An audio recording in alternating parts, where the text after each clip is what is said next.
mungkin lagi masa pendudukan Jepang malah ada bank Belanda yang buka banknya di Hindia Belanda? Rupanya masih ada loh hal yang belum terungkap pada masa pendudukan Jepang saat itu. Salah satunya adalah pendirian Bank Belanda bernama The Bank for Netherlands Indie. Jadi pada 1942 saat Jepang mulai berkuasa di Hindia Belanda, pemerintah Hindia Belanda saat itu mulai pesimis nih untuk mempertahankan wilayah Hindia Belanda. Oleh karena itu, Letnan Gubernur Jenderal, para pejabat, termasuk Direktur Die Fasche Bank atau DJB yang saat itu adalah Dr. R.S. Smith memutuskan untuk keluar dari area Hindia Belanda dan pindah ke wilayah bebas yaitu Australia. Pertanyaannya, kalau pihak berwenang Hindia Belanda mengungsi ke Australia, berarti akan ada kesan kalau bank-bank Belanda itu lumpuh dan tidak berfungsi lagi dong. Nah, karena itu dibuat beberapa langkah untuk menyiasati hal tersebut. Kira-kira apa aja ya strateginya?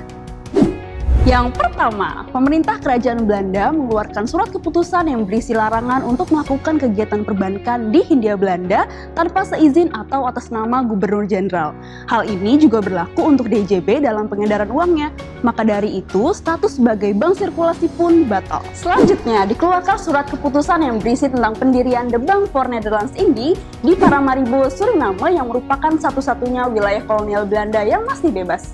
Bank baru ini merupakan gabungan dari bank-bank utama yang pernah ada, salah satunya adalah DJB. Pada 15 Agustus 1945, tentara Jepang menyerah nih kepada tentara sekutu.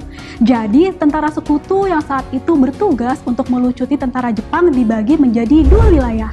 Wilayah timur oleh tentara Amerika dan wilayah barat oleh tentara Inggris. Bersamaan dengan mendaratnya tentara Inggris, ada juga nih tentara Hindia Belanda ikut serta bernama NIKA. NIKA ini bertugas untuk membantu militer di bidang sipil. Selain itu, mereka juga menyebarkan uang NIKA dengan tujuan untuk mengganti beragam uang yang beredar saat itu.